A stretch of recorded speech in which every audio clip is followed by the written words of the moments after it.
on. And the same thing, this time I heard, please wait, stand by, someone will be with you. And as I began to look on my cell phone, I noticed that now we were 37 minutes into please waiting, and no one yet has helped me. Can I pause real here early and question the believers? How many of times in our lives have we found ourselves at some point or another waiting on something or someone, and time has far spent past, and yet we were no better, Mother Hill, than where we began when we first made the call. Y'all ain't gonna say listen to me here today.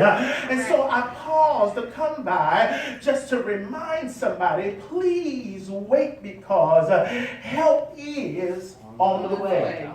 All right, y'all not trying to get with me. Let me dissect in the text. Now, here we are on a Pentecost Sunday.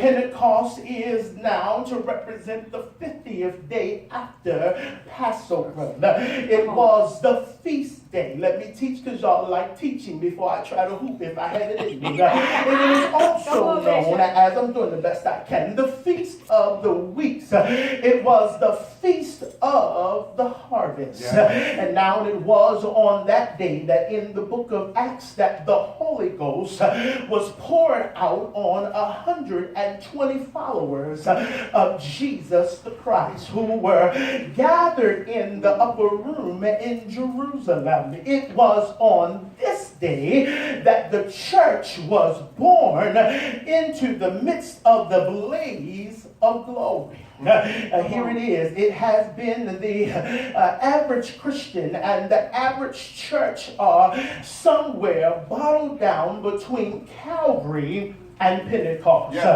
They have been to Calvary, watch this, for the pardon, and they have not fully experienced Pentecost for the power.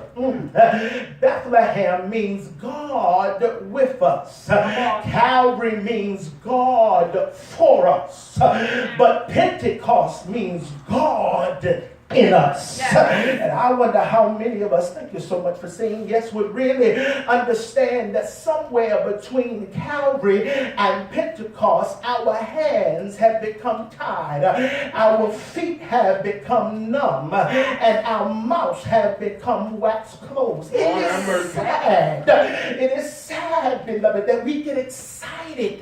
We get excited about Thanksgiving. We get glorious about Christmas, and we get jubilated in reference to Easter. But when it comes to Pentecost, somewhere down the line, our zeal and our fire has burned out. I don't want to take anything from Calvary. I don't want to take anything from Bethlehem. I don't want to take anything from Jerusalem.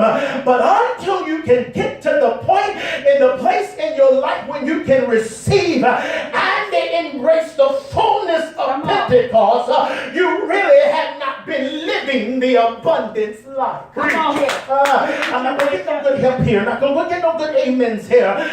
Because we forget about the wonderfulness. This is now the very essence of what we all as Christians have yet come to experience. It was in the beginning in Genesis where God had created the family. He created a family who ordained Adam and Eve. And from that union we came, and we have been doing all that we have been doing up until this point. But it came a point in a place where we needed the church to be birthed on the scene. There was something that was lagging, something that was missing, something that had to be greater than us just loving each other and reproducing, us just in walking and enjoying life and gazing off into each other's eyes and catching the movie and working paycheck to paycheck and living and trying to think we had it all together, when we must realize and come to the amicable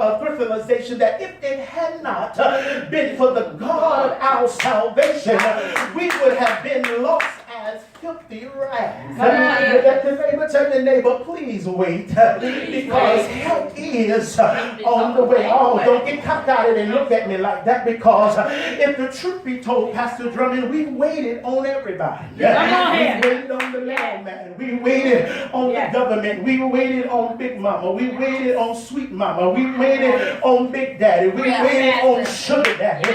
And yet we were no better than where we were. And y'all want to sit there and look at me, let me come down the line. All of us at some point have been in the place where we had to wait. There you were incarnated and impregnated with the possibility of a child and having to wait 9 long months to be able to produce that with what you were going through. Ah, my God, we work week after week, tiresome day after day, dealing with the man and old crazy Negroes trying to wait at the end of 2 weeks to get a piece of paper that we might pray that will deposit something into our account. When we were laid off, we had to